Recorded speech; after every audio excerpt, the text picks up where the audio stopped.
ఉమా మౌనిక గురించి. ఎందుకంటే ఇప్పుడు వీళ్ళిద్దరికీ కూడా రెండో పెళ్ళే ఇది. ఈ మధ్య వాళ్ళకి ఒక పాప పుట్టింది. 7 నెలల వయసు ఆ పాపది. అయితే ఆమెతో పెళ్ళి మనోజ్‌కి. మోహన్ బాబుకి ఇష్టం లేకే ఇదంతా చేస్తున్నాడు. ఆయన రిలీజ్ చేసిన ఒక వాయిస్ మెసేజ్‌లో కూడా మనం వినొచ్చు. నీ భార్య నిన్ను తాగుడికి బానిస చేసింది అంటూ ఆయన మాట్లాడారు. అలాగే నువ్వు నీ భార్య కలిసి ఎంత ఇంట్లో చేశారో ఆగడాలు, అకృత్యాలు అందరికీ అన్నీ తెలిసినవే అని కూడా ఆయన మాట్లాడడం అనేది జరిగింది. అసలు ఇలా బయటకి ఆడియో రిలీజ్ చేసి మరి కోడల్ని నిందించడం ఎంతవరకు కరెక్ట్? మోహన్ బాబు అనే ఒక పెద్ద వ్యక్తి. ఇప్పుడు ఇద్దరు కోడళ్ళు ఉన్నప్పుడు ఒకరు నచ్చుతారండి. నచ్చిన వాళ్ళలో ఏది చేసినా కరెక్ట్గానే ఉంటుంది. అయ్యో రోజు బాగా చేస్తుంది, ఈ రోజు తప్పయిందేమో అనిపిస్తుంది. అంటే ఒక ఒక వంట విషయమే తీసుకోండి స్వరూప గారు. ఒక కోడలు నచ్చింది అనుకోండి, ఎట్లా ఉంటుందంటే మా కోడలు చాలా మంచిది, చేస్తే మంచిగా చేసేస్తుంది, చెయ్యకపోతే చేయదు, ఇట్లా మాట్లాడుకుంటారు. నచ్చలేదు అనుకోండి, ఎంత మంచి చేసినా కూడా అది నచ్చరు. నచ్చినప్పుడు ఏంటంటే నచ్చిన వాళ్ళకి మనమే కొద్ది దూరంగా ఉండాలి. అది ఫస్ట్ ఫిలాసఫీ. ఫస్ట్ తీసుకోవాల్సింది ఎవరైనా కూడా. గొడవలు జరగకుండా ఉండాలంటే వాళ్ళకి వాళ్ళు అర్థం చేసుకునే వరకు నచ్చిన వాళ్ళకి మనం దూరంగా ఉండాలి. సో నా రైటు నేను అనేసి వాళ్ళింట్లో ఫోర్స్ఫుల్గా ఉండడం కూడా ఈ అన్నిటికీ కారణాలు. సో ఇష్టపడి చేసుకున్నారు, పెళ్ళప్పటి నుంచి ఆయనకి ఇష్టం లేదు, యాక్సెప్ట్ చేయమని మనం చెప్పడానికి మనం ఎవరు? నువ్వెవరు? నువ్వు నాకు ఇష్టం లేదు, నేను మీకు ఇష్టం లేదు, నన్ను యాక్సెప్ట్ చేయండి స్వరూప గారు, లేకపోతే నన్ను యాక్సెప్ట్ చేయండి లక్ష్మి గారు అంటే అది కాదు. ఇప్పుడు ఇష్టం లేదు నాకు, నువ్వు చూస్తుంటే కోపం వస్తుంది అంటే నీకు అంత పెద్ద మనిషి లేదన్నట్టే చెప్పాలి ఇక్కడ. అంటే నిజం చెప్పాలంటే అంటున్నా కదా, అమ్మాయికి పేరెంట్స్ లేరు, సిస్టరు ఒక పెద్ద ఆవిడింట్లో, ఆమె కూడా చిన్న ఏజ్కి చిన్న ఆమె. సో గైడ్ చేసేవాళ్ళు లేరు. ఇద్దరికీ ఫస్ట్ మ్యారేజెస్ ఫెయిల్యూరు, ఒక బాబు ఉన్నాడు. ఉంటాయి కాంప్లికేషన్స్, చాలా ఉంటాయి. అంటే అది మామూలు ఇష్యూ కాదు. ఇది సినిమా కాదు కదా, సినిమా వేరు, నిజ జీవితాలు వేరు. మేము సినిమాలో చేస్తాం కానీ నిజ జీవితాల్లో మేము కూడా మనుషులమే, మాకు ఎమోషన్స్ ఉంటాయండి. ఎమోషన్స్ అనేవి ఏంటంటే ఇంకా మీరు జనరల్ పబ్లిక్ కంటే కూడా ఎక్కువ ప్రపంచాన్ని చూస్తారు, ఎక్కువ స్ట్రగుల్స్ చేస్తారు, ఎక్కువ డబ్బు సంపాదిస్తారు. మీకు అన్నీ తెలుసు కాబట్టి మీకు పెద్ద మనసు ఉండే యాక్సెప్ట్ చెయ్యాలి. సో తాగే కొడుకునైతే మనం వదిలేసుకుంటామా? ఒక కోడలు తాగుతుంది, వదిలేసుకోం కదా, నచ్చి చెప్పుకుంటామని. హద్దులు మీరుతున్నాయి. ఏమన్నా ఇప్పుడు మనోజే తాగి గొడవ చేసి పని వాళ్ళని కొట్టని చేస్తున్నారు. దానికి ఒక సొల్యూషన్ ఉంటుంది, ఒక దారి ఉంటుంది. కూర్చోబెట్టి మాట్లాడడం, నలుగురు పెద్ద మనుషులను కూర్చోబెట్టి మాట్లాడడం, అంతకంటే ఎక్కువైతే ఏ రీహాబ్కైనా పంపించడం, అంతకంటే సొల్యూషన్ లేదు కదా. అలా చేయకుండా కళ్ళ ముందు ఉండి ఇవన్నీ ఏంటంటే అండి ఈగోస్కి సంబంధించిన విషయాలు. ఈగోలకు పోవడం వల్ల ఇంత డామేజెస్ జరుగుతాయి. ఎవరినైనా సరే ఫ్యామిలీకి సంబంధించి ఈగోస్ తగ్గించుకోవాలి. ఈగోస్ తగ్గించుకోవాలని ప్రతి ఒక్కరికి ఏంటంటే ఎగ్జాంపుల్ ఈ ఫ్యామిలీ. బౌన్సర్లు వచ్చి మధ్యలో ఉండి మనిషిని రక్షించవలసిన, అంటే నీ ప్రాణానికి నీకు రక్షణ లేదు, నీ ఆస్తికి రక్షణ లేదు, ఇంకా నీ చుట్టూ ఉన్న వాళ్ళకి, నిన్ను నమ్ముకున్న వాళ్ళకి, అంటే ఇద్దరు వైపుని కూడా ఇలాంటి విషయాల్లో కూడా అటు మనోజ్ని సపోర్ట్ చేయలేము, ఇటు మోహన్ బాబు గారిని కూడా సపోర్ట్ చేయలేము. అలాగని ఒకరు తప్పనలేము, వేరొకరిది కూడా తప్పనలేము. ఇదేంటంటే తప్పనేది రెండు సైడ్లు కూడా ఉంటుంది. మనం ఏంటంటే ఎవరితో వచ్చింది వాళ్ళు మాట్లాడతాం, కానీ ఇది ఫ్యామిలీ. ఫైనల్గా మనం ఆలోచించవలసింది ఏంటంటే తండ్రి కొడుకు ఒకటవుతారు, ఫ్యామిలీ అంతా ఒకటవుతారు. ఇంకా కావాలంటే మనోజ్ విష్ణు దూరం అవ్వచ్చు, లక్ష్మి విష్ణు మనోజ్ ముగ్గురు 3 దారులు అయిపోవచ్చు, కానీ ఆ తండ్రి ప్రేమ అలాగే ఉంటుంది, ఆ కొడుకు ప్రేమ కూడా అలా ఉంటుంది. ఈరోజు వాళ్ళ మదర్కి ఏదైనా అయితే, లేకపోతే వాళ్ళ ఫాదర్కి ఏదైనా అయితే వాళ్ళు వెళ్ళకుండా ఉండరు. అదేంటంటే అది బయలాజికల్ రిలేషన్షిప్, నేచురల్ పేరెంట్స్, ఇవన్నీ కూడా ఏంటంటే మనం అనుకున్నంత ఈజీగా కట్ ఆఫ్ అయ్యే రిలేషన్స్ కాదు. లక్ష్మి గారు, మనోజ్ మీడియాతో మాట్లాడుతూ ఇది ఆస్తుల కోసం జరుగుతున్న పోరాటం కాదు, ఆత్మ గౌరవం కోసం జరుగుతున్నది అని చెప్పి ఆయన అన్నారు. ఏంటంటే నా భార్య, నా కూతురు, నా కొడుకుని కాపాడుకోవాల్సిన బాధ్యత నా మీద ఉంది, ఓ తండ్రిగా, ఓ భర్తగా అని అతను చెప్తున్నాడు. మరి మనోజ్ యాంగిల్లో, కుటుంబ యాంగిల్లో మనం దీన్ని ఎలా చూడాలి? చూడండి, నా కుటుంబము, నా కొడుకు, నా కూతురు, నా భార్య అన్నప్పుడు నేను ఇందాక చెప్పా, నీకు ఇష్టం లేని వాళ్ళ దగ్గర ఉండే రైటు నీకు లేదు. తండ్రి ఆస్తిలో తండ్రి వద్దన్నప్పుడు తండ్రి దగ్గర ఉండడం ఎందుకు? నీ ఆత్మగౌరవాన్ని కాపాడుకోవాలంటే నువ్వు దూరంగా ఉండి కూడా కాపాడుకోవచ్చు. వాళ్ళ ముందు ఉండేసి ఒకరినొకరిని ఇలా గిచ్చుకుంటూ, గిల్లుకుంటూ, తోసుకుంటూ ఆత్మగౌరవాల్ని కాపాడవలసుకోవాల్సిన అవసరం లేదు. ఒక అదే చెప్తారు, ఏమంటారంటే ఒక ప్యాలెస్లో మహారాజులా ఉండే కంటే నీ ఉండే ఇంట్లో నువ్వు పని మనిషిగా ఉండేవంటే నువ్వు ఉండే ఇంట్లో నువ్వు మహారాజులా ఉండొచ్చని.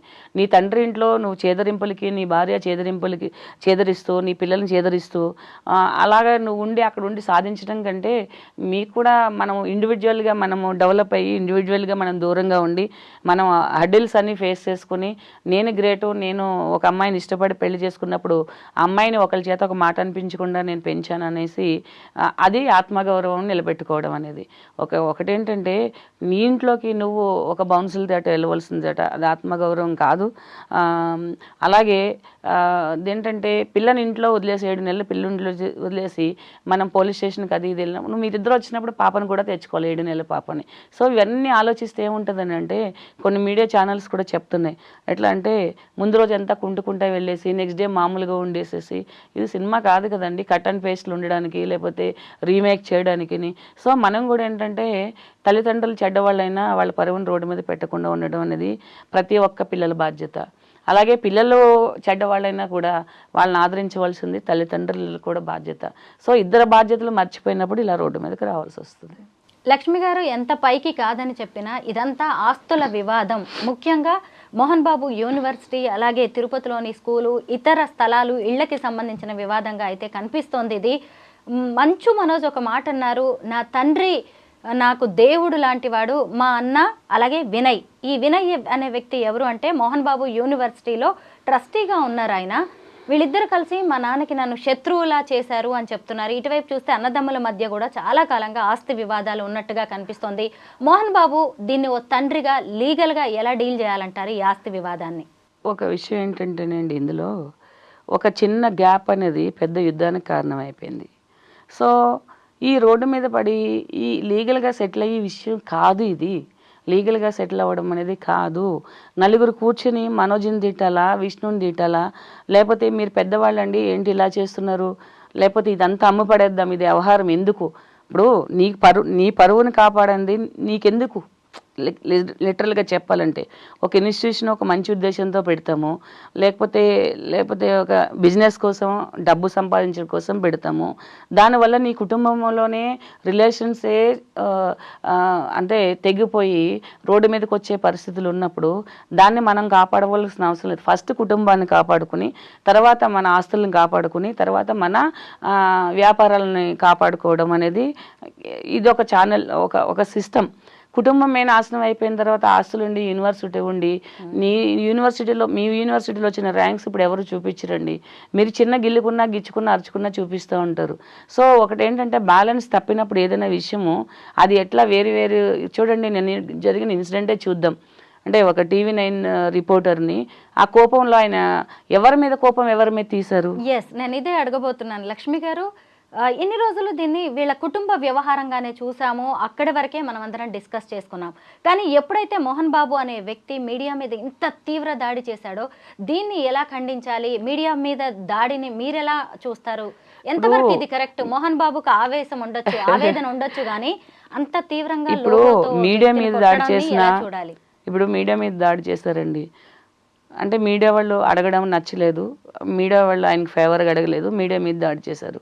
రేపు అడ్వకేట్స్ ఉంటారు, లేదా పోలీసు ఉంటారు, ఎవరైనా కానీ ఆయనకు నచ్చినట్టు మాట్లాడకపోతే ఆయన దాడి చేసేస్తే అది చాలా తప్పు. ఎందుకంటే ఆయన ఏజ్కి అట్లా చేయొద్దు.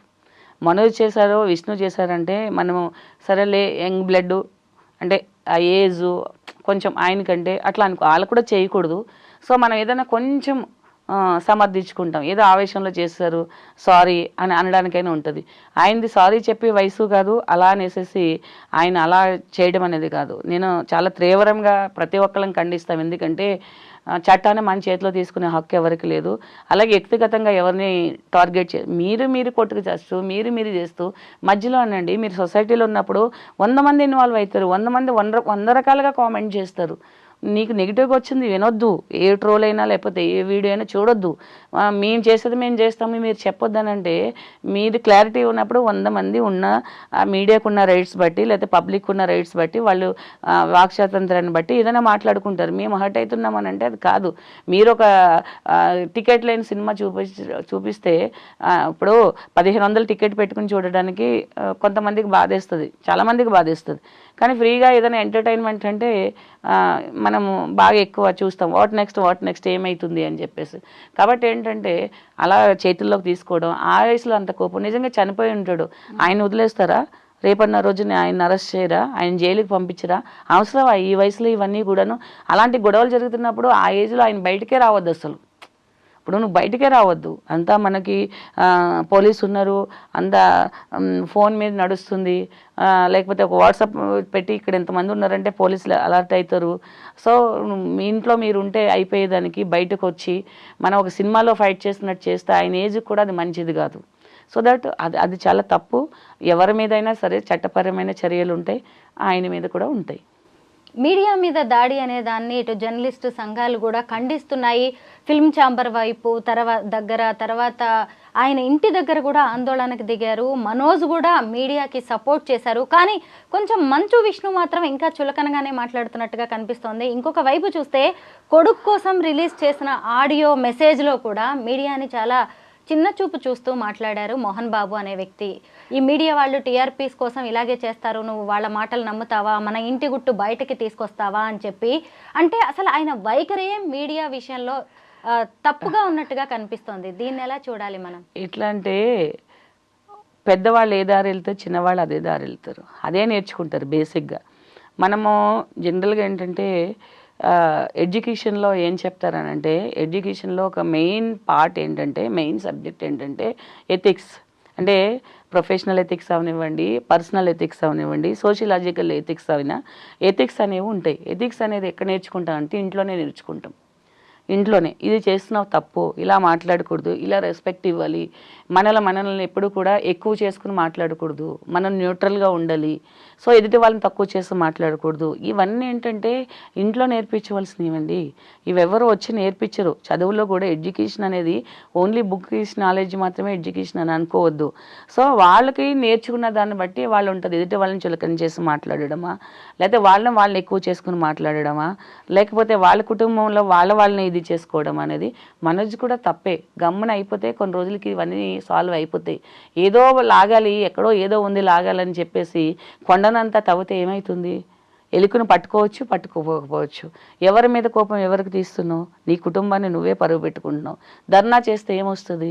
ధర్నా చేసిన వాళ్ళు ప్రతి వాళ్ళని పోలీసు వాళ్ళు వచ్చి బయటకు తీసుకెళ్తారు. సో దానివల్ల ఎక్కువ అయిపోతున్నాయి తెప్పిస్తే రోజు రోజుకి ఇవన్నీ ఏది షార్ట్ అవుట్ చేసుకోవడానికి ప్రాబ్లమ్స్ అనేది కాదు. ఒక అవసరమైతే ఒక లీగల్ సెల్ అథారిటీలు వేసుకోండి, డిఎల్ఎస్లు వేసుకోండి, సొల్యూషన్ ఆలోచించుకోండి, నలుగురు పెద్దవాళ్ళని పెట్టుకోండి, లేకపోతే 2 పోలీస్ ఆఫీసర్ని పెట్టుకోండి, 2 అడ్వకేట్లను పెట్టుకోండి, కూర్చోండి, షార్ట్ అవుట్ చేసుకోండి. అంతే తప్పిస్తే ఇలా ధర్నాలు చేయడము, కోర్టులకు వెళ్ళడము ఇవన్నీ కూడా కుటుంబ పరంగా పెద్ద నాన్ సెన్స్ అసలు యాక్చువల్గా చెప్పాలని. అంటే లక్ష్మి గారు, మోహన్ బాబు అనే వ్యక్తికి పెద్ద మనిషిగా ఇండస్ట్రీలో చాలా మంచి గౌరవం ఉంది. ఇటు చూస్తే విష్ణు కూడా మూవీ ఆర్టిస్ట్ అసోసియేషన్కి అధ్యక్షుడిగా ఉన్నారు. ఇప్పుడు ఈ గొడవలన్నీ చూస్తుంటే జోస్యం చెప్పే బల్లి కుడితిలో పడ్డట్టుగా ఉంది. ఎందుకంటే ఎన్నో సమస్యలని వీళ్ళు పరిష్కరిస్తూ ఉంటారు. ఎంతో మందికి పెద్ద దిక్కులా ఉండే వీళ్ళు వాళ్ళ ఇంటి సమస్యని పరిష్కరించుకోలేకపోయారు. ఇంకొక వైపు చూస్తే మనోజ్కి అంటే కూడా విష్ణుకి తండ్రి ఎక్కువ ప్రయారిటీ ఇస్తున్నట్టుగా కనిపిస్తోంది. ఇతన్ని సరిగ్గా పట్టించుకోలేదు, ఇతనికి కావాల్సినంత అండగా నిలబడలేదు అనేది కూడా వినిపిస్తోంది. ఒక తండ్రి మన ఇళ్లలో కూడా మనం చూస్తూ ఉంటాం, ఒకళ్ళని ఒకళ్ళ చూడడం, ఇంకొకళ్ళ చూడడం. అదే మనోజ్ ఇక్కడ దాకా రావడానికి కారణం ఏందంటారా? యాక్చువల్లీ ఇది డీప్కి వెళ్ళి మాట్లాడుకోవాలంటే వాళ్ళ చైల్డ్హుడ్ నుంచి కూడా మాట్లాడుకోవాలండి. అంటే ఫ్రాంక్లీ స్పీకింగ్, అంటే మనకి చాలామందికి తెలియని విషయాలు, చాలామందికి అంటే అర్థం కాని విషయాలు కొన్ని ఉంటాయి. జనరల్గా ఇంట్లో మీరు చెప్పినట్టు వేరియేషన్స్ ఉంటాయి. అది బక్కగుందేను, లేకపోతే వీడి చిన్నోడను, లేకపోతే వాడు పెద్దోడను, ఏదో కొన్ని ఇట్లా నడుస్తుంటాయి. కొన్ని ఫ్యామిలీస్లో ఏంటంటే మదర్స్ డిఫరెన్స్ ఉంటారు, తల్లి చనిపోయిన పిల్లల మీద కొంచెం కన్సర్న్ ఉంటుంది. అరే వీళ్ళ అమ్మ ఉన్నది, వీళ్ళ అమ్మ లేదు కదా, ఇలా కొన్ని కొన్ని వేరియేషన్స్ ఉంటాయి. మేబీ దాన్ని పెట్టి పెద్ద కొడుకు అంటే ప్రేమ ఉండొచ్చు, లేకపోతే తల్లి లేని పిల్లలు కదా అని ఒకటి ఉండొచ్చు, ఏదైనా కొంచెం ఎక్కువ ఉండొచ్చు. అలా అని చిన్న కొడుకు మీద ఉండదని అనుకోవద్దు. వాళ్ళు చేసే కొన్ని చేష్టలు కూడా వాళ్ళకి నచ్చకపోవచ్చు. ఇప్పుడు ఇద్దరు పిల్లలు చేస్తే కొన్ని పిల్లల మనస్తత్వం తల్లిదండ్రులకు కూడా నచ్చదు, వాళ్ళని ఎప్పుడు తిడుతూ ఉంటారు. రీసెంట్గా మీకు ఢిల్లీలో ఒక ఇష్యూ జరిగింది, మీకు చూసే ఉంటారు. ఏమి లేదు, పేరెంట్స్ది వెడ్డింగ్ యానివర్సరీ, వాళ్ళని విష్ చేసి నైట్లో కేక్ కట్ చేయించి కింద గ్రౌండ్ ఫ్లోర్కి వచ్చి వాళ్ళ అక్కని చంపేసి పైకి వెళ్ళి వాళ్ళ అమ్మ నాన్నని చంపేశారు. ఏంటి కారణం అంటే చిన్నప్పటి నుంచి నన్ను హ్యూమిలేట్ చేశారు, అక్క మంచిదని చెప్పారు, నా మనసుని చాలా గాయపరిచారు. అంటే చూడండి ఎంత క్రూరమైన మనస్తత్వం అనేది. అంటే అది చాలా ప్రతి ఇంట్లోనే జరుగుతుంది. అక్క చూడరా ఎలా చదువుకుంటుందో, నువ్వు బయట ఆడుకుంటావు గాడిదలాగా అంటారు. లేదా చెల్లి చూడు ఎంత బాగా చదువుతుందో, నువ్వేంది ఎప్పుడు స్టైల్స్ అని అట్లా చేస్తుంటావు అని అంటారు. ఈ పెద్దది అసలు పని చేయదు, చిన్నపిల్ల బాగా చేస్తారు. అంటే జనరలైజేషన్లో ఉంటుంది, కానీ ఇద్దరి మీద ప్రేమ ఉంటుందండి. సో ఇన్డెప్త్కి వెళ్ళి వాళ్ళ కుటుంబంలోకి తొంగి చూసిన వాళ్ళకి తప్పిస్తే ఆ కారణాలు ఏంటనేది మనం అనలైజ్ చేసి చెప్పలేము. స్వరూప్ గారు ఎందుకు సపోర్ట్ చేయట్లేదు అని అంటే, సపోర్ట్ చేశారు ఎందుకంటే ప్రొడ్యూసింగ్ చేయలేదు, లేకపోతే మూవీకి ఆయన ఏమీ పెట్టుబడులు పెట్టలేదు, ఆయన ఓన్ బ్యానర్లో తీయలేదు అని అంటే, ఏమో పెద్ద కొడుకు మీద నమ్మకం ఉంది, చిన్న కొడుకు మీద నమ్మకం లేదేమో. ఆ వ్యక్తిగతమైన విషయాన్ని మనం ఎలా చెప్తాము? ఇప్పుడు ఆయన హీరోగా సక్సెస్ అవ్వలేదు, ఈయన హీరోగా సక్సెస్ అవ్వలేదు, ఈయన పెట్టుంటే సక్సెస్ అవుతాడని ఎక్కడా గ్యారంటీ లేదు. సో మ్యారేజ్ ఫెయిల్ అయింది. మ్యారేజ్ ఫెయిల్ అయినప్పుడు ఆయన కొన్ని రోజులు డిప్రెషన్లోకి వెళ్ళిపోయారు. సో కొన్ని ఇలాంటివన్నీ ఉంటాయి. సరే నువ్వెందుకుని ఆల్రెడీ ఒక బాబు ఉన్న అమ్మాయిని పెళ్లి చేసుకోవాలి అని తల్లిదండ్రులకు ఉంటుంది. ప్రతి తల్లిదండ్రులు మనం చెప్పినంత మాత్రాన, లేకపోతే మీ జడ్జెస్ కానీ లేకపోతే పోలీస్ ఆఫీసర్స్ కానీ ఇలా కాదు అలాగా అని అంటే, వృత్తి వేరు ప్రవృత్తి వేరు. మనం చెప్పేటప్పుడు వేరేగా ఉంటుంది, అది న్యాయం చెప్తాము. మన వరకు వచ్చినప్పుడు స్వార్థం ఉంటుంది. ఆ స్వార్థం ఏం చేస్తుందంటే మనిషిని డామినేట్ చేసి ఈగోని డెవలప్ చేస్తుంది. ఈగోని డెవలప్ చేసినప్పుడు ఏమవుతుందంటే మనం యాక్సెప్ట్ చేయలేము. ఎవరో పుట్టిన బాబు అంటే కోడలకి ఫస్ట్ భర్తకు పుట్టిన బాబు నీ కళ్ళ ముందు తిరుగుతుండు, నీ కొడుకుని నాన్న నాన్న అంటే కూడా యాక్సెప్ట్ చేయలేని స్వార్థ మనస్తత్వం మోహన్ బాబు గారిది. అర్థమైందా మీకు? తర్వాత నేను నచ్చిన అమ్మాయికి ఓ కూతురు పుట్టింది అని అంటే, నా కొడుకు కూడా ఓ కూతురు పుట్టింది అని సంతోషించకుండా తనకెందుకుని నాకు నచ్చిన అమ్మాయికి పుట్టింది కాబట్టి అమ్మాయికి ఇష్టం లేదనే మనస్తత్వము అనేది స్వార్థం అనేది. ఇక్కడంతా మెయింటైన్ చేయవలసింది, ఇక్కడంతా వీళ్ళందరినీ స్టెబిలైజ్ చేసేవలసింది ఏంటంటే ఇంట్లో ఉన్న తల్లి. ఆ తల్లి అనేది మరి ఆమె పాత్ర ఎంతవరకు ఉంది, ఎందుకు కంట్రోల్ చేయలేకపోయారు ఆవిడ, ఎందుకు ఈ గొడవలన్నీ వచ్చినాయి అనే దానికి మనం కుటుంబ వ్యవహారం కాబట్టి మనం ఏం చెప్పినా తప్పుగానే ఉంటుంది. సో రేపు వాళ్ళ ఒకటి అయ్యేసి కూడా మీడియా వాళ్ళు ఇలా చెప్పారు, లేకపోతే ఈ అడ్వకేట్స్ ఇలా చెప్పారు, పోలీసు వాళ్ళు ఇలా చెప్పారు అనేసి అనడానికి ఎక్కువ ఛాన్సెస్ ఉన్నాయి. కాబట్టి కుటుంబ వ్యవస్థ దెబ్బతినిపోయిందని బాధపడాలి తప్పిస్తే దీని గురించి బాగా ఎవరు మంచి ఎవరు చెడు అంటే కుటుంబంలో ఎవరు కూడా రోడ్డు మీదకి రావడం అనేది మంచి కాదు. అది గుర్తుపెట్టుకోండి. మనోజ్ది కూడా మంచి కాదు. నీ భార్యని వేసుకుని నీకు భార్య ఎంత ఇంపార్టెంటో నీ తండ్రి పరువు కూడా అంత ఇంపార్టెంట్. నీ తండ్రి తప్పు చేసినా కూడా కొన్ని రోజులు కామ్గోండి. అదే ఫిల్మ్ ఛాంబర్లో అదే ప్రెసిడెంట్ ముందు కూడా నా తండ్రి నాకు అన్యాయం చేశాడని కూడా మనము ఇది చేసుకోవచ్చు. ఇప్పుడు ఎవరింట్లో లేవండి సమస్యలు? ప్రతి ఒక్కరింట్లోనూ ఉన్నాయి. విడాకులు ఉన్నాయి, సమస్యలు ఉన్నాయి, ఆస్తి తగాదాలు ఉన్నాయి, సాల్వ్ చేసుకుంటారు. డెప్త్కి వెళ్తే అందరింట్లోనూ గొడవలు ఉన్నాయి. అందరూ ఇలా రోడ్డు మీద పడట్లేదు కదా. ఎందుకనంటే ఇంటి ముందు ధర్నా చేస్తారు. అది ఏమవుతుంది? నువ్వు బౌన్సర్లు తీసుకొస్తావు, డబ్బులు ఉన్నాయి కాబట్టి బౌన్సర్లు డబ్బులు లేకపోతే ఏం చేస్తావు? ఐడెంటిటీ ఎక్కడది మనకి? తండ్రి నుంచి ఐడెంటిటీ, చెడ్డ మంచి అని పక్కన పడేయండి స్వరూప గారు. మీ ఇద్దరికి ఐడెంటిటీ ఏంటి? మోహన్ బాబు కొడుకులుగానే అదే మోహన్ బాబుని మీరు రోడ్డు మీదకి ఏడ్చడం అనేది, ఆయన చెడ్డోడని మీరు కూడా చెడ్డ అంటే ఆయన కోపిష్టి, మీరు కోపిష్టి. ఎవరు మీరు జుట్టు పట్టుకుంటే న్యాయం దొరుకుతుందా? ఒక 10 మంది బౌన్సులు కలిపి పట్టుకుంటే న్యాయం దొరుకుతుందా? లేకపోతే మీరిద్దరు ధర్నాలు చేసుకుంటే న్యాయం దొరుకుతుందా? తెలివైనవాడు ఎక్కడో ఉంటాడు, తెలివి తక్కువగా ఆలోచిస్తే ఈ ప్రాబ్లమ్స్ అన్నీ వస్తాయి. ఆయన సంపాదించిందంతా కూడా ఆయన కష్టార్జితం, స్వార్జితం.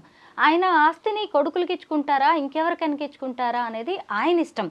కాకపోతే ఇప్పుడు అంటే లీగల్గా చూసినప్పుడు ఇది కరెక్ట్, మీ యాంగిల్లో మీరు చెప్పినా ఇదే చెప్తారు. కాకపోతే ఇప్పుడు ఒక కొడుకుగా ఇతను కూడా తన కాళ్ళ మీద తాను నిలబడాల్సిన పరిస్థితి, తండ్రి నుంచి ఎంతో కొంత ఎక్స్పెక్ట్ చేస్తాడు కదా. సామాజిక పరంగా చూసినప్పుడు మోహన్ బాబు గారి అండ, అలాగే అన్న విష్ణు ఆయనకి భరోసా ఇవ్వాల్సిన అవసరం ఉందా లేదా మనోజ్కి? మనోజ్ కూడా చిన్నపిల్లడు కాదండి. మనోజ్ కూడా నిజంగా చెప్పుకోవాలనుకుంటే ఎందుకు ఇవ్వాలి మీరు చెప్పండి? ఒక 18 years దాటిన తర్వాత పిల్లలకే మనము మన పిల్లలు కాదు, మనం ఏం చెప్పక్కర్లేదు, వాళ్ళు కోర్టే చెప్తుంది మీరు 18 years మెజారిటీ కంప్లీట్ అయిపోయింది, మేజర్ అయిపోయారు, ఇగో అంటే మీ ఇష్టానికి మీ బ్రతకండి అనేసి. కుటుంబ వ్యవస్థ వేరు, అంటే లైఫ్ వేరు, లా వేరు అనేది. ఎందుకు ఆయన ఏం ప్రాబ్లంలో ఉన్నాడని వీళ్ళు సపోర్ట్ చేయాలి? అంటే ఈ సినిమా హీరోలందరికీ నేను కొంచెం లాజికల్గానే మాట్లాడతాను, అంటే కొంచెం ప్రాక్టికల్గా మాట్లాడుకుందాం మనం. ఇప్పుడు ఆయనకి ఏం నష్టం ఉన్నది అనేసి, ఇప్పుడు నీ వైఫ్ నుంచి వస్తే నీ వైఫ్ కూడా కోట్ల ఆస్తి ఉన్నది, నువ్వు తిండలేవు అద్దింట్లో ఉంటున్నావు అంటే మనం కొట్లాడవచ్చు. సరే నువ్వు ఏమీ లేదు, నీ ఆరోగ్యం పాడైపోయింది అని అంటే మనం కొట్లాడవచ్చు. అంటే 100% ఇస్తారండి, ఇవ్వకుండా ఉండరు. ఇప్పుడు ఇష్యూస్ జరుగుతున్నాయి కాబట్టి ఇప్పుడు ఇక్కడ ఏంటంటే ఎక్కువ తిన్నావు తక్కువ తిన్నావు అని కోత దగ్గరికి వెళ్ళినట్టుంది. 2 పిల్లులు ఒక కోత దగ్గరికి వెళ్ళి ఒక పిల్ల ఎక్కువ తినేసింది నాకు తక్కువ వచ్చింది, ఒక పిల్ల ఎక్కువ తినేసింది నాకు తక్కువ వచ్చిందంటే మధ్యలో అన్నట్టు ఏమైపోయిందంటే ఇది జరుగుతుంది. ఇక్కడ ఏంటంటే అన్నదమ్ముల మధ్య ఉన్న గొడవ, చిన్న కొట్టుకున్న గొడవలు, చిన్నప్పుడు కొట్టుకునే గొడవలు ఇప్పుడు ఆస్తి కోసం కొట్టుకుంటున్నారు. ఎక్కువ ఎవరికి ఇస్తున్నావు అని అంటే కొట్లాడితే వచ్చేది కాదండి. ఇక్కడ ఏంటంటే ఆయన సెల్ఫ్ మేడ్ మ్యాన్, ఆయన సెల్ఫ్ సెక్యూర్ మ్యాన్. సో ఆయన సిటీకి దూరంగా వెళ్ళిపోయి ఎక్కడో ప్రశాంతంగా బతుకుతున్నారు. సో ఇష్టమైన వాళ్ళకి ఇస్తారు, లేదా చనిపోయిన తర్వాత కొట్లాడుకోవాలి. నిజంగా చెప్పాలంటే ముందే రాసేసి ఉన్నాడంటే ఎక్కడో పెద్ద మనుషుల దగ్గర కూర్చోవాలి. ఈ ధర్నాలు కొట్లాటలు పోలీస్ స్టేషన్లో ఎవరు ఇవ్వమని కూడా చెప్పరు. ఏ కోర్టు ఇవ్వమని చెప్తుంది? ఇద్దరు కొడుకులను సమానంగా చూడాలని ఎవరు తీర్పిస్తారు? సరే మనం లీగల్గా మాట్లాడుకోవద్దు, మనమే కూర్చుని మాట్లాడుకుందాం. మనం చెప్తే ఆయన వింటారా? ఎవరు చెప్తే వినరు. మరి ఏ కోర్టు చెప్తే వినాలి. ఏ కోర్టు చెప్తుంది ఇద్దరిని సమానంగా చూడని? మనం మనసును గెలుచుకోలేకపోయాం కాబట్టి కొన్ని రోజులు ఉంటే అవన్నీ సాల్వ్ అయిపోతాయి స్వరూప్ గారు. అన్నెసెసరీ పెద్దవి చేసుకుంటున్నారు అంతే.